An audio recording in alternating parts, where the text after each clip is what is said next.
Vamos então para a próxima palestra.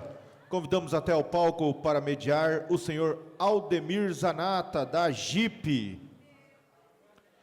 A próxima palestra é sobre a Lei Complementar 226 de 2026, a Lei do Descongela e os impactos nos RPPS. Convidamos para a palestra o senhor Júlio César Fusilini Pause.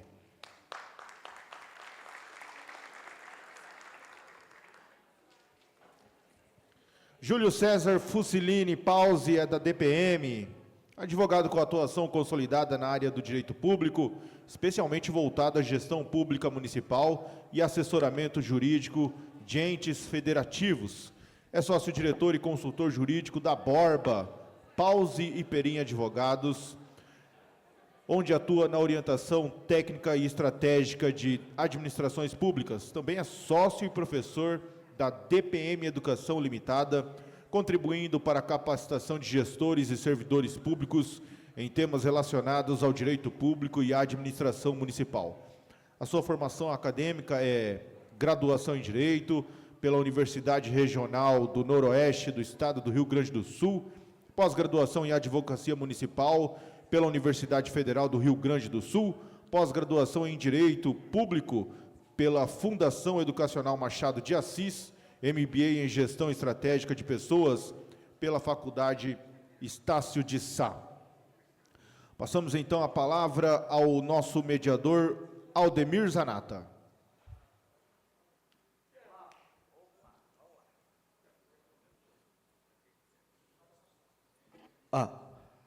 Boa tarde, colegas. É dura essa missão, né, gaúcha? Olha só, primeiro, me permita, eu vou deixar os elogios, eu vou deixar os agradecimentos de lado, porque vamos ao que interessa, mas eu quero fazer uma observação. França, tu foste cirúrgico. Eu fazia tempo que eu não ouvia alguém falar com tanta facilidade e didática. A gente entendeu perfeitamente o que você colocou. E só para salientar sobre essa questão da 5272, que não é o tema, mas eu estive pessoalmente em Brasília falando com os atores componentes do Conselho Monetário Nacional. Fui lá levar exatamente isso que tu falaste. Como representante de todos os servidores públicos do Brasil, lá no CNRPPS, sim, eu também tive essa preocupação, e protocolamos um documento lá. Espero que as coisas se resolvam, porque é isso que a gente quer. Bom, gente, olha só. Lei Complementar 226, deixando 2026, quem conhece? Quem sabe o que é? É a famosa Lei do Descongela. Então, quem ficou aqui vai ter a grata satisfação de entender um pouco o que está acontecendo nesse país, nos estados, se os prefeitos vão querer ou não vão querer executar, qual vai ser o resultado, o que isto efetivamente representa para nós, que somos servidores do quadro de provimento efetivo, o que reflete ou refletirá nos regimes próprios da Previdência, e ninguém melhor do que o doutor Júlio Pause. O doutor Júlio Pause, ele é o presidente da delegação das prefeituras municipais do Rio Grande do Sul. Ele nos ajuda, ele tem conhecimento técnico e ele se debruçou sobre o tema. Por isso eu, França, insisti tanto com o Michel para trazer o doutor Júlio Pause para falar sobre um tema de ontem, deste ano, que vai fazer com que as nossas vidas funcionais mudem para melhor, porque são recursos financeiros que o ente federativo deve aos servidores públicos. Então, doutor Júlio, eu poderia falar um pouco mais aqui sobre o senhor, mas eu quero que o senhor traga rapidamente, didaticamente, para nós, essa análise da Lei Complementar 226 de 2026. Por favor, tenha bondade. Boa tarde, é um prazer retornar aqui ao Mato Grosso do Sul, no fim do ano passado, não foi, Zanata? Acho que a convite também do Michel, e já agradeço tanto ao Michel como à diretoria da JIP, eu tive a grata satisfação de conversar um pouquinho aqui com o pessoal, foi no evento lá no Tribunal de Contas, né, acerca de um tema, e normalmente o pessoal me convida e sempre me dá um tema bem tranquilo de tratar. Então, lá no Tribunal de Contas, nós tratamos sobre a responsabilidade dos vereadores em relação à manutenção do equilíbrio financeiro e atuarial dos regimes próprios de previdência. Um tema simples, né? A gente sabe da responsabilidade do Poder Legislativo, mas sabemos também das dificuldades que isso envolve. E agora, aqui, neste maravilhoso evento da ADIMP, tratar sobre um tema que tem dado, no Brasil inteiro, tem gerado uma discussão muito significativa, do ponto de vista jurídico.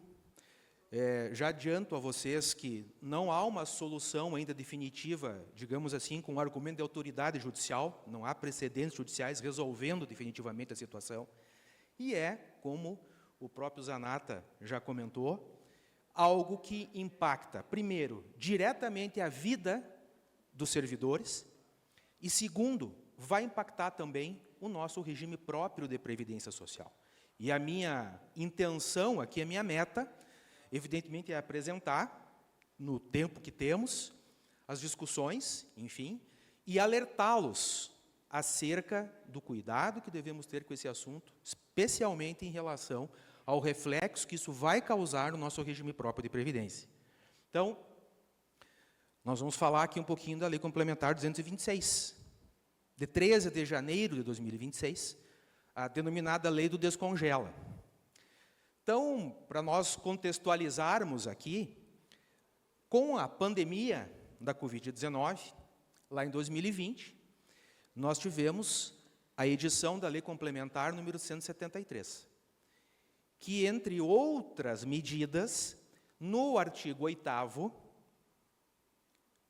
inciso 9 do caput do artigo 8º, trouxe uma disposição que proibiu todos os entes federados a suspender a contagem de tempo de serviço para fins de vantagens funcionais, que tem como fundamento, única e exclusivamente, o tempo de serviço. Então, por exemplo, anuênio, triênio, quinquênio, e aí são as mais variadas vantagens, com as mais variadas nomenclaturas, prêmio assiduidade, licença-prêmio. A lei complementar proibiu União, Estados, Distrito Federal e municípios de aplicar a sua própria legislação. Porque lá no município nós temos o estatuto, normalmente, o regime jurídico, eventualmente isso vai estar no plano de carreira, a previsão. Olha, o servidor que tiver 5 anos de serviço ininterrupto, que não tiver tido causas suspensivas ou interruptivas estabelecidas na lei, vai receber um adicional por tempo de serviço, sei lá, de 1%, 2%, 3%, 5%. A nossa norma traz essa previsão. E o município é competente para legislar. O município é autônomo desde 88, definitivamente autônomo, dentro das suas competências. E legislar sobre vantagens funcionais de servidores é uma competência do município. Mas a União veio e determinou, olha, suspende a aplicação da norma local, ela não revogou essa norma, evidentemente, suspendeu a aplicação da norma local e, consequentemente, os servidores tiveram, digamos assim, um atraso na evolução da sua vida funcional. Um ponto importante é que essa discussão acerca da possibilidade da União dispor desta matéria, violando a autonomia do município, superada pelo Supremo Tribunal Federal. Nós tivemos 2 ou 3 ações diretas de constitucionalidade que declararam que a União teria competência numa situação excepcional de pandemia, e até um tema de repercussão geral, o tema 1137. Então, isso é assunto superado. Bom, e evidentemente, como no Brasil tudo, e aí o professor falava aqui, o pessoal tem que lutar, e evidentemente, alguns servidores, digamos assim, mais organizados, categorias mais organizadas, lutaram. E aí já conseguiram o chamado descongelamento setorial. Lá, em 2022, a Lei Complementar 191 diz o seguinte, diz, olha, servidores da área da saúde e da segurança que tiveram a suspensão da contagem do tempo para vantagens funcionais, podem retomar essa contagem do tempo. É isso que disse a Lei Complementar 191. Excepcionou a aplicação da Lei Complementar 173. Claro, e isso é muito importante para a nossa análise, A Lei Complementar 191 trouxe uma técnica legislativa muito diversa da Lei Complementar 226. Se vocês forem fazer a leitura dos textos, a Lei Complementar 191 acrescentou dispositivos no artigo 8º da Lei Complementar 173. A 226 também revogou um dispositivo do artigo 8º e acrescentou um outro dispositivo, que é o artigo 8º-A. Mas a Lei Complementar 191, ela disse categoricamente, diz, olha, servidores da área de saúde e segurança vão voltar a computar, foi de março de 22 essa lei, vão voltar a computar o tempo que estava suspenso para vantagens funcionais. Vão voltar, ela foi prescritiva. Só que ela proibiu o pagamento de valores atrasados. Determinou o pagamento a partir de 1º de janeiro de 22, inclusive retroagiu um pouquinho, porque ela é de março. E o Supremo Tribunal Federal já analisou, aí não em ação direta de constitucionalidade, mas recursos extraordinários, tem um muito interessante do Estado de São Paulo, não vou lembrar qual é a origem do município que originou a discussão, em que o Supremo disse, olha, a Lei Complementar 191, quando retirou da suspensão da contagem do tempo os servidores da área de educação e saúde, da segurança e da saúde, ela é auto-aplicável. O município não pode dizer, não, mas eu havia suspenso, não me programei para voltar a pagar esses valores, não vou aplicar o 91. O Supremo mandou aplicar. E aí veio a Lei Complementar 226, que eu chamo aqui de descongelamento geral. Só que a Lei Complementar 226, ela usou, como eu disse antes, uma técnica legislativa completamente diversa. Ela usou uma sistemática de revogação, técnica revogatória genérica, de revogação genérica. Ela simplesmente foi lá e pegou o inciso 9 do caput do artigo 8º da Lei Complementar 173, que vedava a contagem do tempo, e que já tinha se decepcionado, mas que continuava lá para os servidores da saúde e segurança, e revogou esse dispositivo. Os colegas que são da área jurídica, acho que todos nós aprendemos que revogação tem efeito ex nunc, para o futuro.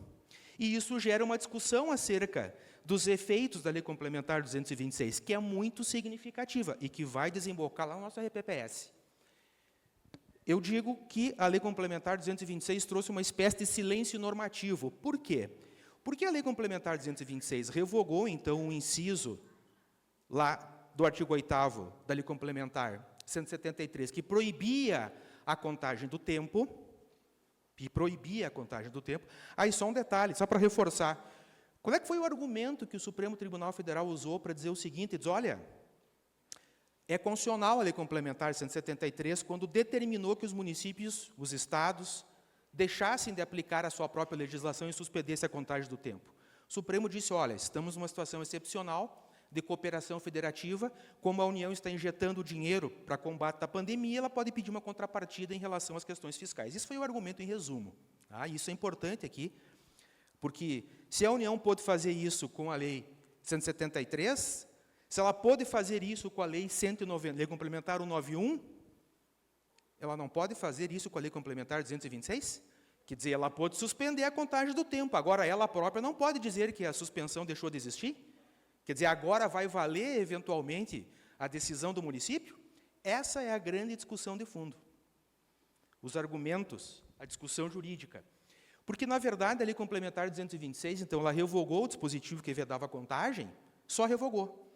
E acrescentou um outro artigo na Lei Complementar 173, que é o artigo 8º-A, em que a Lei Complementar 173, com a redação, então, da 226, passou a dizer, está suspensa a contagem, ou seja, está revogada a suspensão da contagem, e o pagamento dos atrasados poderá acontecer mediante lei e desde que haja, evidentemente, está expresso no texto, suporte orçamentário, financeiro e fiscal. O atrasado. É isso que diz o artigo 8º-A. Então, nós tivemos uma revogação da proibição da contagem, mas o que a gente chama de efeito prospectivo, o que vai acontecer para o futuro, a lei silenciou. Ela só revogou o dispositivo que vedava que determinava a suspensão da contagem, autorizou, não determinou, o pagamento dos atrasados, mediante lei e comprovação de margem orçamentária, financeira e fiscal, e silenciou quanto ao efeito futuro, o efeito prospectivo.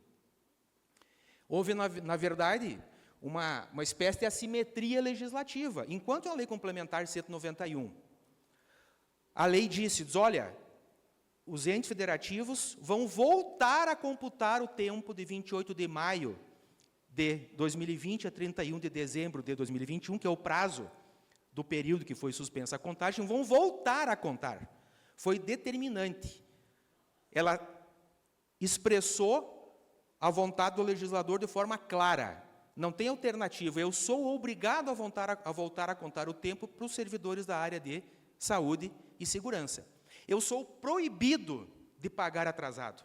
Está expresso no texto da 191. E eu devo pagar a partir de 1º de janeiro de 22. A 191 trouxe, então, uma técnica prescritiva.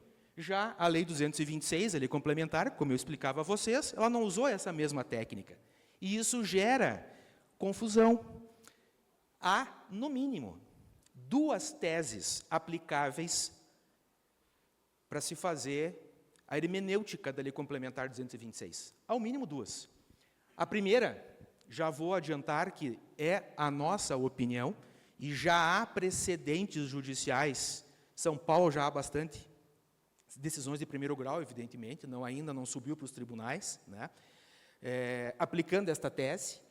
Há órgãos públicos fazendo a mesma coisa. Se vocês pegarem, por exemplo, o Estado de São Paulo editou um decreto aplicando o que a gente chama aqui de tese 1, autoaplicabilidade prospectiva. Que tese é essa? E por que isso vai refletir na RPPS? A tese 1 diz que a revogação da proibição da contagem do tempo restaura automaticamente o curso dos direitos futuros. A lei local serve apenas para quitar o passado. Ou seja, nesta primeira tese, o que se diz? Se o meu regime jurídico autorizava a cada 5 anos conceder 5% para o servidor. De 28 de maio de 20 a 31 de dezembro de 21, eu não pude contar aquele tempo. Então, aquele tempo deixou de ser contado. Consequentemente, o implemento do próximo quinquênio do servidor foi jogado para adiante, ele foi postergado. Se a lei complementar agora tira a vedação da contagem do tempo, a minha lei continua existindo. Ela volta a exercer plenamente, ou gerar plenamente a sua eficácia. E eu vou recontar, então, a ficha. Vou pegar a ficha funcional do Júlio, a vida funcional. Olha, o Júlio que ia implementar o quinquênio, vou dar um exemplo aqui, aleatório, em agosto de 2026, em razão da contagem do tempo suspensa, ele implementar em agosto de 26 o próximo quinquênio.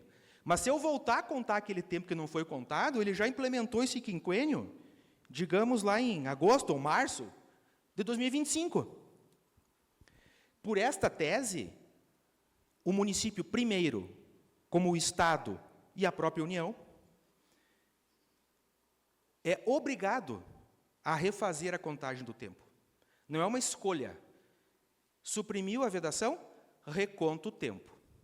Só que o efeito financeiro não vai ser desde março do ano passado a fevereiro, agosto do ano passado, quando eu retroagi o implemento do direito. Vai ser automaticamente, mas a partir do dia 13 de janeiro de 2026, que é a data da lei.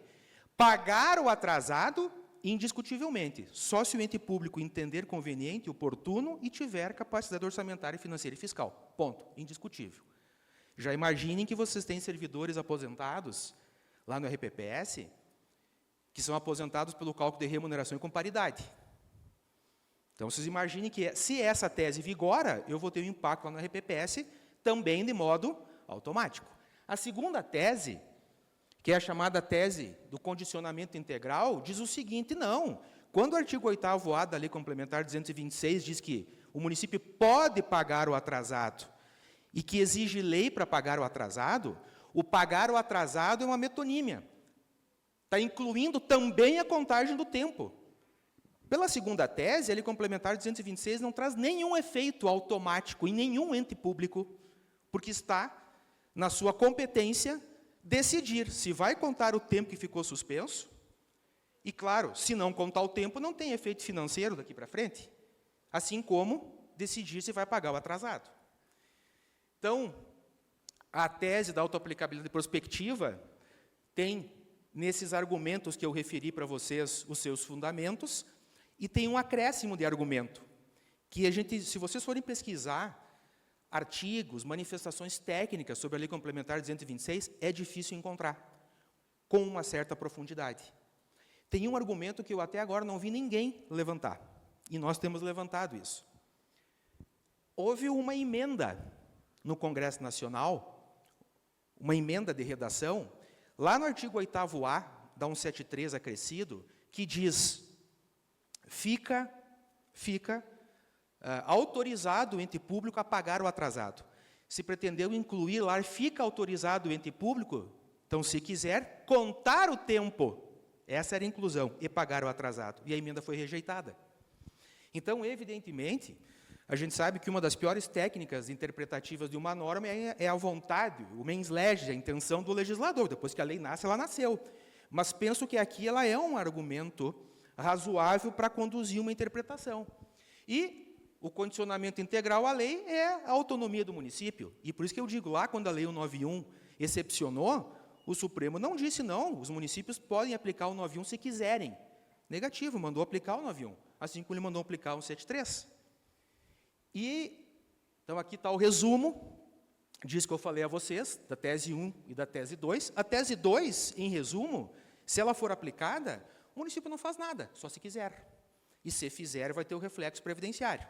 Mas se não quiser, não faz nada. Na tese 1, o município pode não pagar o atrasado, mas ele seria obrigado, compelido, a contar o tempo e pagar o prospectivo. Isso já traz efeito no RPPS. O risco das duas teses tem se discutido muito, né? Aí eu falo um pouquinho mais aprofundadamente do Rio Grande do Sul, em que a gente tem muito contato com praticamente todos os municípios, né? Lá está uma celeuma, porque nós temos colegas, inclusive da área jurídica, orientando os prefeitos a dizer o seguinte: olha, prefeito, se o senhor fizer a contagem do tempo sem lei municipal, o senhor não é obrigado a fazer, o senhor faz se o senhor quiser. E, aliás, se o senhor fizer sem lei, contar o tempo e mesmo pagar só o prospectivo, isso é ato de improbidade, é despesa pública sem lei. E tudo bem, é uma leitura, só que qual é a consequência se isso prevalece? Se isso prevalece, nós vamos ter um passivo judicial. Se prevalece, ou melhor, se prevalece a tese 1 e o ente público não conta o tempo e não paga no mínimo prospectivo, o que vai acontecer? Judicialização e um estoque de precatório, passivo. Tanto com recurso livre, como também do RPPS, porque se impacta quem se aposenta com remuneração e paridade, também a dotação do RPPS em algum momento vai ser onerada com isso. Claro que tem uma solução alternativa aqui, pelo menos a gente recomenda, né? Edita a lei para fazer a contagem do tempo e o pagamento prospectivo. Edita a lei, mas não deixa de contar o tempo e fazer o pagamento prospectivo, porque na nossa leitura, a tese 2, ela tem dificuldade de se sustentar, em que pese, insisto, não haja ainda argumento de autoridade para a gente poder afirmar que essa vai ser a leitura, né? Mas aí vem o ponto, tá? Já me encaminhando aqui para o final, mais uns 2, 3 minutinhos, o tempo acabou de encerrar. Essa primeira parte é para a gente saber qual é que é a linha que o gestor vai poder adotar e qual é o risco de cada linha, ok? Mas digamos que o município faça a contagem do tempo e pague o prospectivo, do dia 13 de janeiro para frente, com lei, sem lei, isso é antecedente. Chegamos agora lá no RPPS, essa primeira parte não importa mais, já foi feito. O município recontou o tempo e vai pagar o prospectivo a partir de 1º de janeiro de 2026. Como é que isso vai eventualmente impactar o RPPS ou poderá impactar o RPPS? Então, se o município fizer o reconhecimento do tempo suspenso, com lei, sem lei, fez o reconhecimento, fez a revisão das vantagens do servidor nativo. O exemplo que eu dei antes, então, se o cidadão estava lá com 3 quinquênios, ele passa a ter agora 4. Inclusive, o 4º quinquênio, ele teria direito de receber desde o ano passado. Mas eu, no momento, não vou pagar atrasado, eu vou só pagar o prospectivo. Só para frente.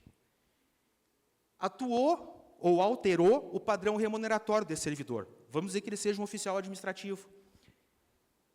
E se vocês tiverem um oficial administrativo que tenha se aposentado depois do dia 28 de maio de 2020, por regra de remuneração e, consequentemente, com critério de correção pela paridade. Eventualmente, quando ele se aposentou, ele pode não ter levado um adicional por tempo de serviço, porque houve a suspensão do tempo, concordam? Se agora eu destravo a suspensão, tá? E aquele servidor, na data em que ele foi aposentado, com a condição pessoal, funcional dele, da data que ele foi aposentado, se na portaria que aposentou ele, no lugar de aparecer 3 anuênios, deveria ter aparecido 4, porque se ele tivesse se hoje ele estivesse ativo hoje, com a condição funcional de quando ele se aposentou, hoje ele teria um anuênio a mais. Se ele tem paridade, a paridade é exatamente isso, é o espelhamento. Isso o Supremo diz categoricamente. O que é a paridade? Eu simplesmente pego o cidadão com a condição de quando ele se aposentou, faço de conta que ele está ativo com aquela condição, e vejo qual é o reflexo na remuneração dele. Se a remuneração dele se altera, e ela é base para o provento, eu vou ter reflexo na RPPS. Paridade. Não precisa ler autorizando isso. A paridade tem previsão constitucional, redação anterior do parágrafo 8º do artigo 40 da Constituição Federal. Claro, quem fez reforma muda critérios de cálculo de benefício e de correção, mas, normalmente, no mínimo, para quem estabeleceu regra de transição, ficou a paridade para algum grupo, ou para quem já tinha se aposentado. Vejam, isso só pega quem se aposentou a contar de 28 de maio de 20. Tá, e quem se aposentou por média? Então, aqui, nós temos o conceito de paridade, né, que é o espelhamento, e quem se aposentou por média. Pode haver reflexo também? Pode, desde que eu pague atrasados. Se eu tiver alguém que se aposentou depois de 28 de maio de 20, mas antes da lei complementar 226, e se aposentou por regra de média, pode ser que a base de cálculo da média dessa pessoa ficou inferior. Por quê? Porque aquele adicional ela não levou na data, ficou suspenso. Agora eu reconto o tempo. Se eu não pagar atrasados, e o atrasado é indiscutível, paga se quiser e se puder. Isso é indiscutível, está no artigo 8º-A. Se o município não pagar atrasado, quem se apostou por média, não vai haver reflexo. Agora, e se o município pagar os atrasados daquela pessoa que se aposentou por média? Eu vou, aliás, ter 2 atrasados. Eu vou ter o atrasado de quando ele ainda estava ativo, pego um pedacinho de quando ele estava ativo e tenho o atrasado. Se o que eu estou pagando para ele for remuneração de contribuição conforme a lei do município, eu tenho que recolher, inclusive, as parcelas, como pagamento atrasado, e isso vai mudar o cálculo da média dele. E, evidentemente, ele, inclusive, foi aposentado no período. Eu vou ter um atrasado para pagar para ele enquanto ativo, que vai mudar a remuneração de contribuição, que, por consequência, vai mudar o cálculo da média, que, por consequência, vai mudar o valor do provento. Então, por qualquer ângulo que se olhar em relação ao pagamento atrasado, para quem se aposenta por média, eu posso ter um reflexo na RPPS. E eu pergunto a vocês o seguinte, claro que a gente pode sentar aqui e podia fazer exemplos, né, individuais, como a gente faz, às vezes, para ficar melhor compreendido, mas eu pergunto a vocês, os RPPS que estão aqui, já pararam para pensar nisso? Isso é imprescindível. Eu tenho aqui uma decisão administrativa sustentável que depende de uma análise jurídica, porque se eu pegar aquele município que adotar o que a gente chamou aqui, convencionou chamar de tese 2, que o município não é obrigado a fazer nada e não faz nada, agora não vai ter nenhum reflexo na RPPS, mas poderá ter quando o servidor judicializar, e se ele tiver sucesso na sua judicialização, que, sinceramente, na minha modesta opinião, é o que vai acontecer. Em que pese ninguém pode garantir nada, ainda mais no país em que vivemos hoje, né? Quando chega lá no Supremo Tribunal Federal, por vezes, o pessoal inverte completamente os institutos jurídicos históricos. Enfim. Evidentemente, para pagar atrasado, tem que fazer estudo estimativo de impacto orçamentário e financeiro, o próprio artigo 8º-A fala no artigo 103 do ADCT e tal, mas o ponto importante que eu quero chamar a atenção de vocês é, se eu for fazer a contagem do tempo, com lei ou sem lei, mas eu vou fazer a contagem. Invariavelmente eu vou ter, eventualmente, servidores aposentados com remuneração e paridade que vão ser impactados. E isso impacta o cálculo atuarial. E se eu pagar atrasado, eu, invariavelmente, ou provavelmente, vou ter servidores que se aposentaram por média, que venham a ter reflexo no valor do seu provento. Isso também impacta o cálculo atuarial. Ah, mas isso para o cálculo atuarial é favorável, porque ele vai recolher sobre os atrasados, então compensa o valor do benefício. Eu não sei, o atuário vai ter que dizer isso. Eu não sei o tamanho disso tudo, o impacto disso no meu fluxo. Tá? Então, gente, eu fiz aqui depois fica para vocês aqui, eu fiz uma espécie de infográfico aqui com o caminho, uma tese, outra tese, os reflexos. Né? Eu deixo o material com vocês depois. O meu recado final, já passei o tempo, é um só. Nós não podemos ignorar. Não importa qual das duas leituras é, digamos assim, a melhor leitura, porque aquela que vai prevalecer a gente não sabe, mas vocês hão de convir que isto aqui, no mínimo, há um risco potencial, que nós devemos, na minha leitura, mapear. Então, vocês notam que isto aqui envolve tanto a vida pessoal dos nossos colegas e a nossa própria como servidor, diretamente, como impacta também o custo do RPPS. Se falou tanto aqui em sustentabilidade financeira e atuarial, e eu quero dizer a vocês, para terminar, a DPM, que é o nosso escritório lá, Delegações e Prefeituras Municipais, e assim se chama, porque era um órgão do Estado do Rio Grande do Sul, que na década de 60 foi extinto, ele cuidava só dos municípios, e um dos diretores desse órgão resolveu criar uma empresa privada para dar suporte aos municípios. Desde lá nós existimos, desde 66, este ano vamos fechar 60 anos. Dos 60 anos eu estou lá há 29. Eu comecei a trabalhar com o regime próprio de previdência junto um pouquinho antes do nascimento da Lei 97/17. E acompanho desde lá o regime próprio de previdência. E fico impressionado com o que nós evoluímos de lá até agora. Nós temos governança, nós temos transparência, nós temos educação, controle. Eu sou de uma época em que tu chegava no município falar sobre regime próprio de previdência e fazia a pergunta se o município tinha, quando é que tinha sido o último cálculo atuarial, ninguém sabia nem o que era cálculo atuarial. Então, vejam, isso não faz tanto tempo. Quando ficava muito dinheiro na conta do RPPS, resolvi distribuir um pouquinho, paga um abono, constrói um posto de saúde. Aquelas coisas a gente sabe o que aconteceu, né? Mas, enfim, gente, então, esse meu último comentário aqui é para, de novo, parabenizá-los, porque um evento como esse é extremamente importante. A gente sabe muito bem, quem está aqui falando sabe, cada um tratou da sua matéria, eu acho que todo mundo gostaria de ter, no mínimo, uma manhã ou uma tarde inteira para poder falar com profundidade sobre os seus temas. A gente sabe que esse tipo de evento não é para este aprofundamento. Ele não permite esse tipo de aprofundamento, ele tem que ser plural, tem que tratar de vários temas. Mas se aqui eu conseguir, pelo menos, alertar algum colega que ainda não tinha parado para pensar nisso, em começar a olhar para esse problema, eu já me dou por satisfeito e volto, né, Zanata? Voltamos lá para o Rio Grande do Sul, felizes e com o sentimento de dever cumprido. Já antecipo a todos que estou sempre à disposição, sempre que puder colaborar com vocês em algum tema.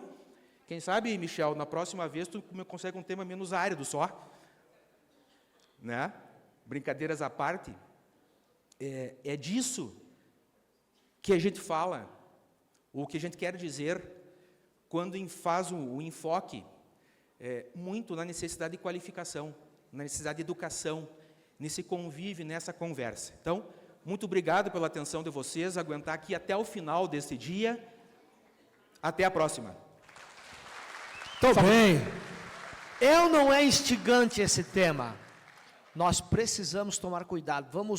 Vamos nos unir e trabalharmos o segmento civil organizado lá no município, os sindicatos, as federações, as confederações, e botar os prefeitos na parede.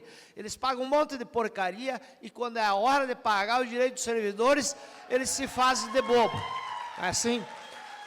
França, eu não é especialista. Pessoal, grande abraço, muito obrigado, Deus proteja vocês, ótimo evento, amanhã de manhã eu estou pegando avião para o Rio Grande do Sul, quero voltar aqui, abraço. Salva de palmas, então, para o Júlio César Fusilini Pause pela brilhante palestra, também o nosso mediador, o senhor Ademir. Nós convidamos até o palco Maxwell de Oliveira para realizar a entrega da lembrança do primeiro Congresso Sul Fronteira.